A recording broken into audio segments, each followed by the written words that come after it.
안녕하세요. 예, 안녕하십니까.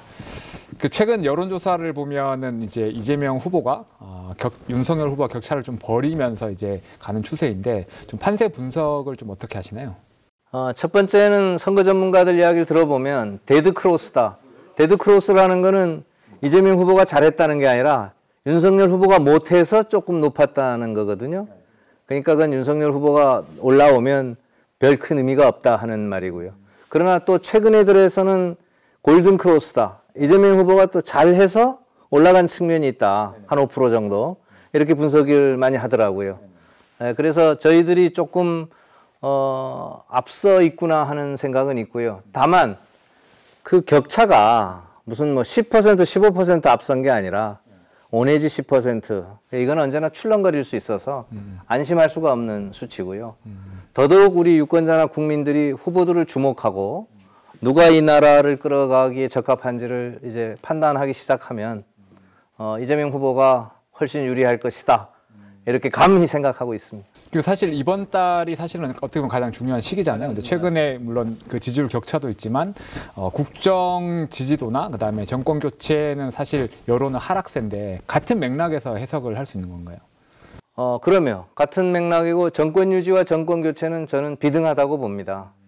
다행스럽게 문재인 대통령 후보의 지지도가 생각보다 높은 40에서 50%를 유지해주고 있어서 정권 교체와 정권 유지가 비등한데 교체냐 유지냐가 아니라 저는 이재명 후보가 소위 대통령이 될 때의 그 이재명 정부는 정권 교체에 버금가는 혁신 정부여야 하거든요. 또 그렇게 하겠다고 이미 표방하고 있으니까 더더욱 우리가 문재인 정부의 실정까지 계승하겠다 이런 건 아니잖아요.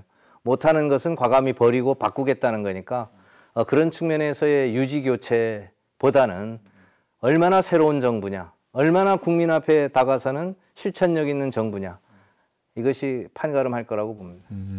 이 정권 유지론 우세해지고 이재명 후보와 윤석열 후보 격차가 벌어지는 거는 최근에 있었던 윤석열 후보의 뭐 발언이라던가 그 가족 논란 이런 것들의 영향으로 좀 보시는 거죠? 틀림없이 그 가족 관계 리스크가 윤석열 후보의 지지도에 영향을 주고 있고요. 또 하나는 윤석열 후보가 이재명 후보와는 다르게 사실 뭐 검찰에만 쭉 있으셔서 국정 전반에 대한 이해도가 높지 않지 않느냐, 그런 것들도 좀 문제가 되지 않느냐, 국민들께서 그렇게 판단하시는 게 아닌가 이렇게 조심스럽게 생각합니다. 그 최근 언론을 보면 이제 이재명 후보가 뭐 이제 문재인 대통령 국가균형발전위원장으로 지내셨으니까 다른 정책들을 주장을 하는 경우 가 있다는 지적들도 있는데 그거에 대해서는 또 어떻게 생각하시나요? 문재인 정부가 분명하게 잘한 것도 있고 못한 것도 있죠. 못한 것 중에 국가균형발전, 소위 지방소멸이라든가 못 사는 지역에 대해서 어떠한 정책을 실행했느냐, 또 부동산에 대해서는 그거 어떻게 생각하느냐, 이런 부분들은 저는 분명히 반성하고 잘못한 점이 많다고 생각합니다. 그런 부분들을 또 거꾸로 이재명 정부라서 어디가 더 잘못했는지를 알 수 있는 거잖아요. 과거의 경험이 그대로 있기 때문에. 그걸 뭐 우리가 숨기거나 잘했다고 우기거나 이러는 게 아니거든요.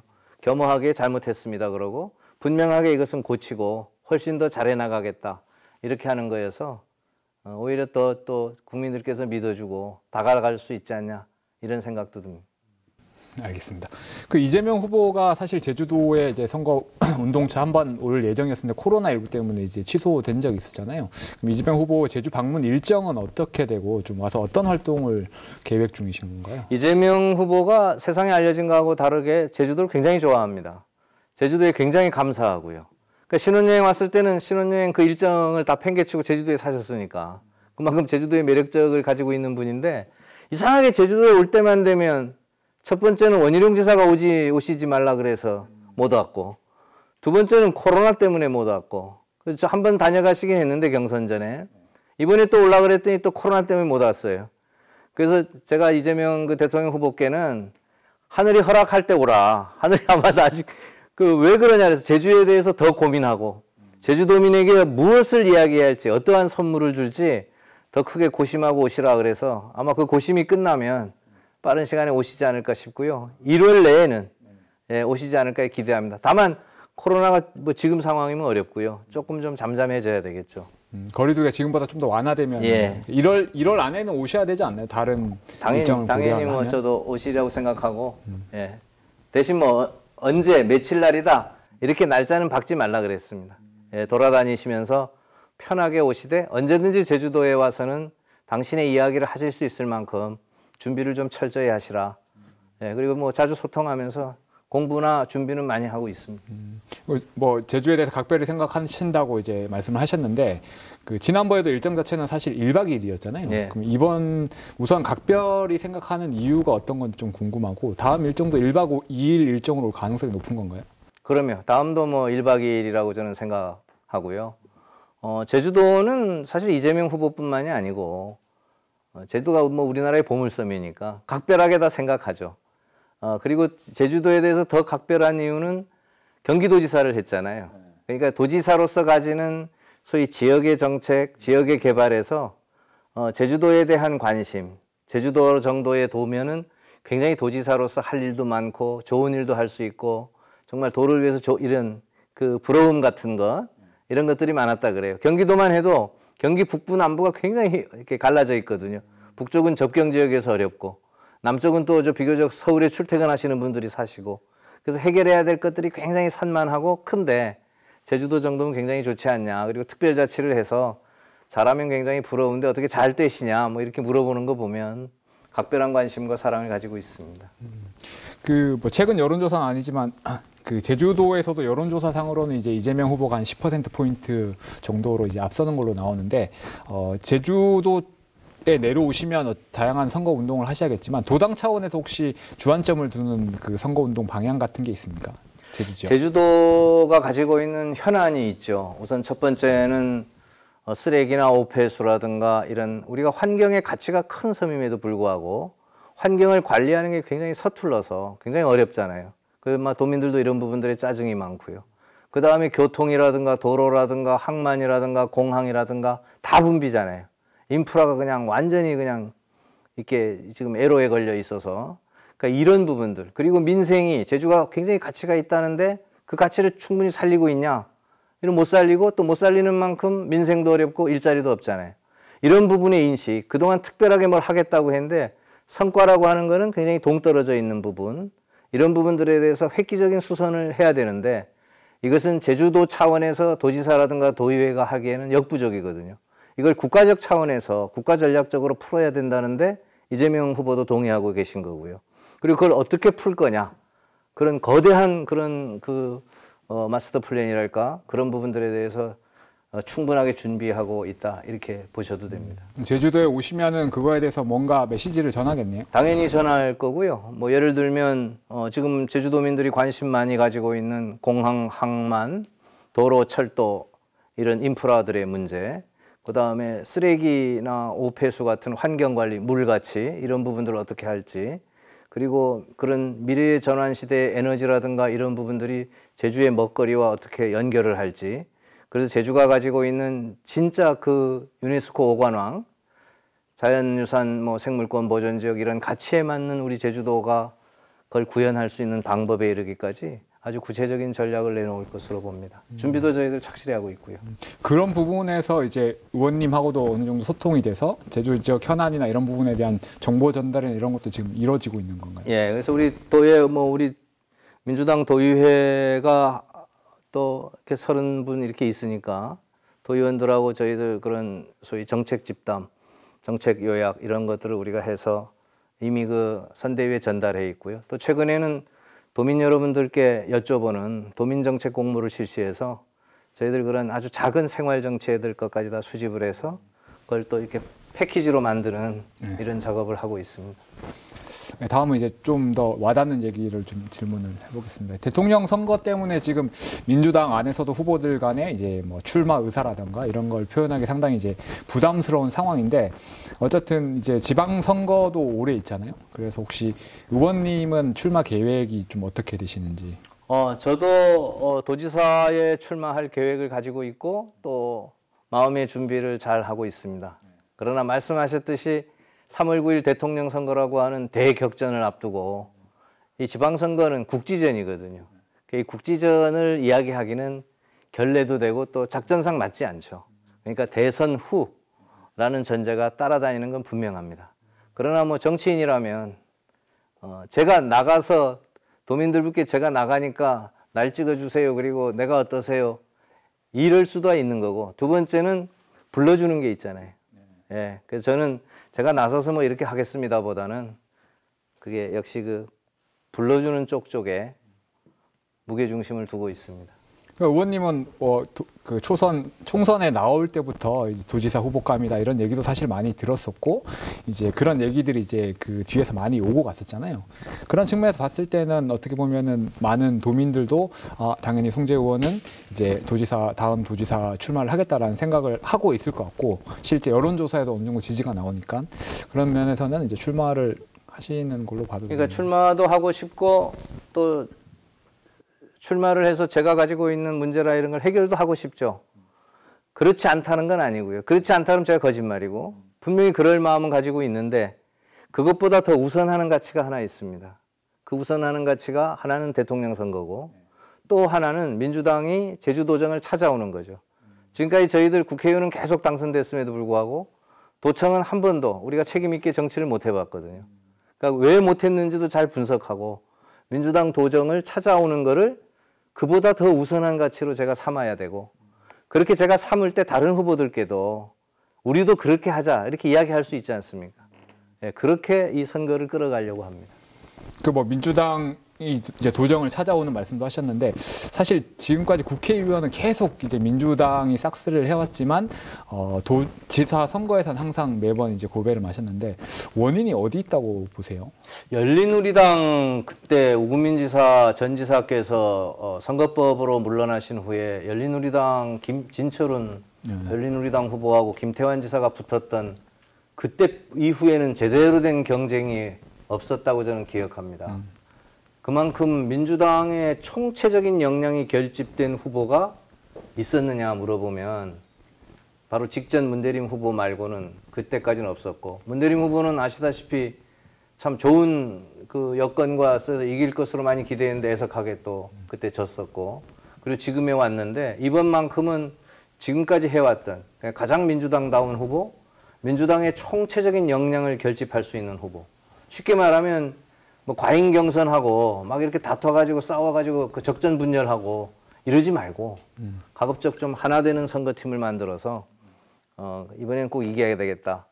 그걸 먼저의 가치에 둬야지 내가 후보다 다 이러면 결국 4-5명이 나와서 그냥 자유경선 할 수밖에 없잖아요. 그럼 경선에서 지면 또 이름만 걸지 그냥 나 몰라라 되고, 또 그렇게 해서 또 반쪽 선거 해버리면 또 지고 이러니까 그런 과거의 어리석음은 범하지 말자. 이렇게 했고, 뭐 오영훈 의원이든 위성곤 의원이든 문대림 이사장이든 뭐 김태석 의원이든 출마하시는 분들이 그것에서는 뜻을 같이 하고 있습니다. 그렇다 그래서 다만 그러면 우리끼리 뭐 중앙당하고 의논해서 한 명으로 합시다 이거는 아니고요.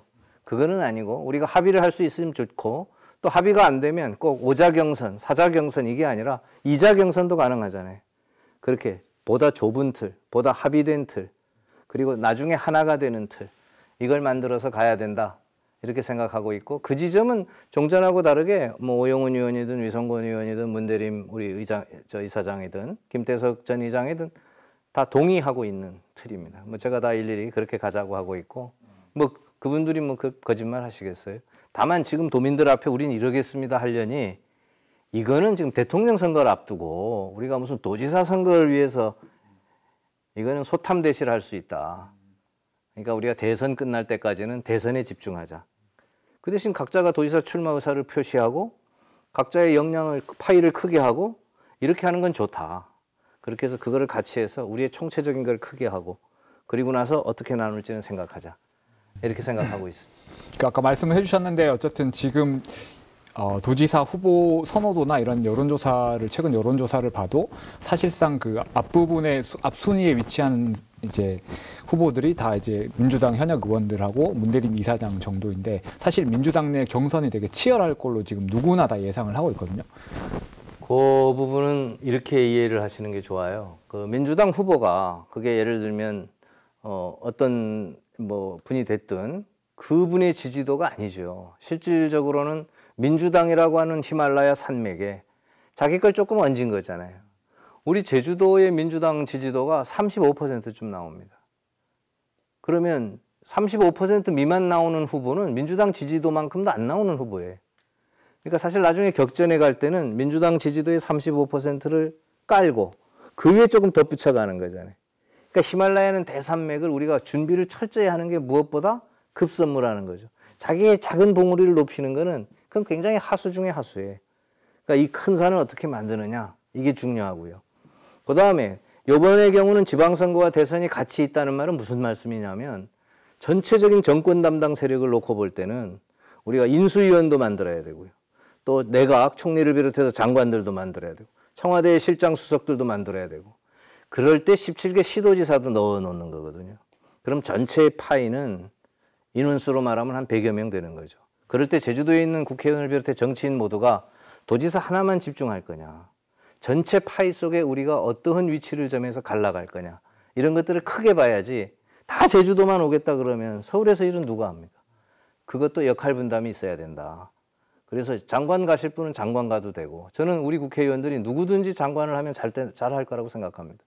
그렇게 가고, 또 청와대에 가실 수 있는 분 청와대에 가고, 인수위원회 가실 분은 인수위원회 가서 그 속에서 제주도를 디자인해야 된다. 아까 말씀드렸듯이 제주도 힘만으로는 할 수 있는 게 없기 때문에 그 속에서 국가적 과제를 선정하고 대통령을 설득하고 국회를 설득하는 사람도 있어야 되고, 또 그걸 실제 제주도에 집행할 도지사도 있어야 되고, 그런 역할 분담들이 비교적 자연스럽게 이루어질 수 있을 것으로 기대하는 거죠. 왜냐하면 오영훈 의원도 지금 이재명 후보 비서실장이잖아요. 위성권 의원도 이재명 후보 특보단의 수석단장이거든요. 아주 실세 중에 실세들입니다. 그러니까 주류의 주류들이에요. 종전에 강창일 의원이나 김은남 의원 때는 다 비주류였잖아요. 문재인 정부를 놓고 보면. 그때하고는 판이하게 다르다. 그래서 우리 국회의원들이 도지사의 하나에만 집착하지는 말자. 역할 분담을 잘해서 가면 좋지 않겠냐는데, 최소한 우리 셋, 또 김태석, 문대림 의장 이런 부분들이 뜻을 같이 하고 있다, 이렇게 보시면 될 것 같습니다. 그건 빗나가지 않는다는. 그럼 의원님은 장관 자리나 청와대 뭐 비서실장 자리, 그리고 도지사직 자리가 있다면 개인적으로 어디 쪽에? 도지사를 제일 해보고 싶죠. 근데 제가 먼저 도지사를 해보고 싶습니다 말은 못하죠.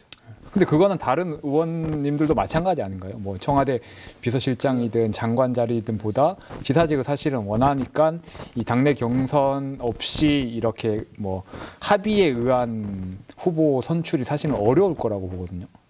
저는 합의에 의한 최종 합의는 어려울 수 있는데 합의까지 가는 그 합의가 안 되더라도 그 과정이 굉장히 중요하고요. 그 합의의 과정을 이끌어내는 이 정권의 오거나이저가 존재하는 거죠. 예를 들면 정당은 공천관리위원회가 있는 거고 당대표가 있는 거고, 그래서 꼭 제주도만이 아니라 17개 시도를 그렇게 잘 조정하고 어레인지하지 거기서 그냥 ARS 조사 놓고 니네끼리 잘 싸워봐라 이러지는 않을 겁니다.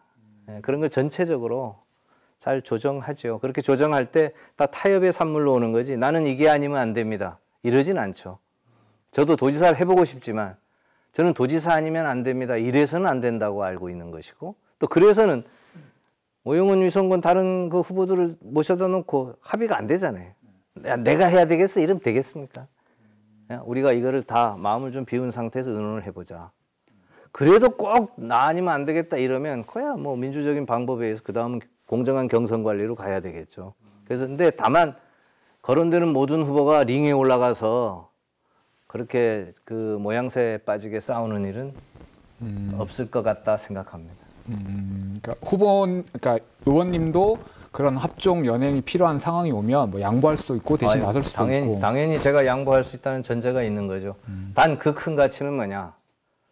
우리가 제주도의 도정의 민주당 도정을 반드시 만들어야 된다는 대의 앞에서, 그리고 그런 중앙당이라든가 이런 조정 앞에서, 또 대한민국 전체를 보는 입장에서 우리가 그런 틀을 따라서 협의해서 간다는 이야기입니다.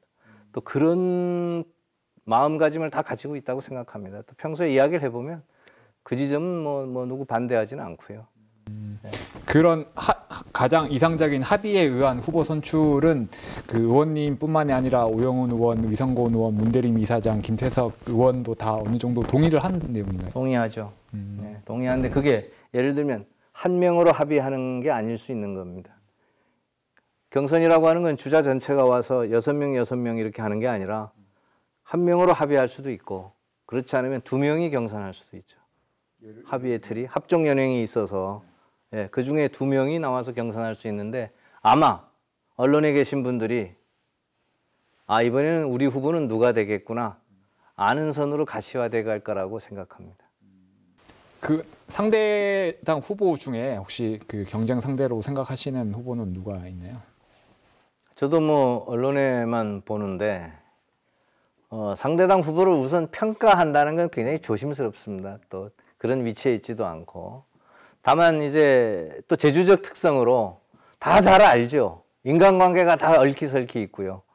그래서 뭐 거명되는 뭐 모든 분들이 그쪽 당 후보들도 굉장히 훌륭하다고 생각하고 또 이게 경쟁이라는 게 묘해서요. 그쪽의 후보가 또 훌륭해야 우리도 굉장히 훌륭해질 수 있고 경쟁다워질 수 있고 제주 사회를 위해서는 좋아지는 겁니다. 그래서 저도 뭐 그런 의미에서 저기도 좀 덜 싸우고 훌륭한 후보가 나오고 우리도 그렇게 하고 그래서 도민들이 좀 뭐라 그럴까요? 짜증나지 않은 선거. 이번 지방선거만은 정말 제대로들 공천을 해서 제대로 붙어본다는 그런 이미지를 또 그런 실제 그래야 되지 않냐 이렇게 생각합니다. 마지막으로 그 지방선거 하면은 사실은 뭐 후보 개개인의 어떤 인지도라던가 그 평가도 있지만 그 지역 현안에 대한 그 이슈 선점이라던가 대안 제시도 사실 중요하잖아요. 이번 지방선거의 제주 지역 최대 현안은 어떤 게 될 걸로 보시나요? 제주도의 도민들 이야기를 우리가 경청해 보면요. 가장 중요하게 생각하는 게 환경입니다. 그러니까 오폐수, 쓰레기, 폐기물 같은 문제를 제대로 처리하는 거, 지하수 물 관리 제대로 하는 거, 바다같이 우리 연안의 환경을 잘 관리하는 거. 이게 제주의 가치라고 생각하는 거죠. 이 가치를 지금은 굉장히 엉망이잖아요. 쓰레기도 넘쳐나고 오폐수 관리도 제대로 안 되고 이런 거를 도민들 앞에 분명하게 제시해 줘야 됩니다. 이거를 이렇게 언제까지 관리하겠습니다. 그 예산이 몇 조가 드는데 이것은 어떻게 조달하겠습니다. 그 부분을 우리는 우리 정부로부터 이런 약속을 받아 있습니다. 이걸 분명하게 해야 된다고 생각하고 두 번째는 민생하고 일자리가 굉장히 힘들어요.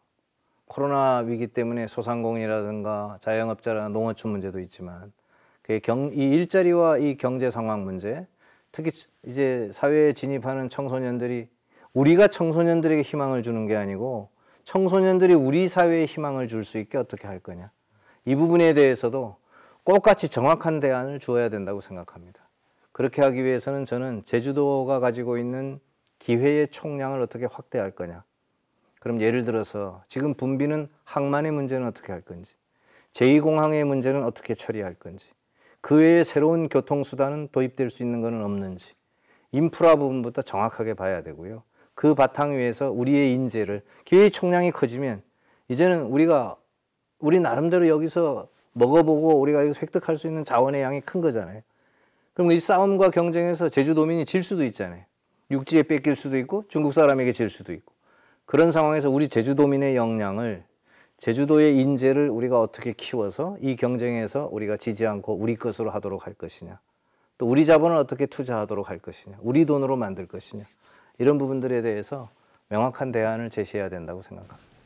대안을 벌써 준비하고 계신 건 아니시죠, 지방선거? 그렇죠. 왜 준비해야 되냐면 이게 도지사의 공약이기 전에 아까 말씀드렸듯이 제주도는 우리 제주도만의 예산, 제주도만의 힘만으로 문제를 풀기는 사실 한계가 좀 있습니다. 그러니까 서울의 제주를 좋아하는 분들의 도움도 받아야 되고 중앙정부의 예산과 이런 지원도 받아야 되고 그래서 늘 맞물려서 같이 가야 되기 때문에 이 부분을 이재명 후보를 통해서 이번 대선을 통해서 1차 해결을 해야 됩니다. 해결이 안 되면 다음 또 의사가 누가 나와도 해결할 수가 없는 거예요. 그 작업을 저희들이 지금 하고 있다. 이렇게 보시면 되고요. 이건 아무래도 후보께서 오셔서 이재명 후보가 직접 공개하는 게 예의상 맞지 않냐 싶습니다. 제가 또 이렇습니다 저렇습니다 하면 네, 그건 아닌 것 같아서요. 네, 알겠습니다. 오늘 장시간 고생하셨습니다. 네, 고맙습니다.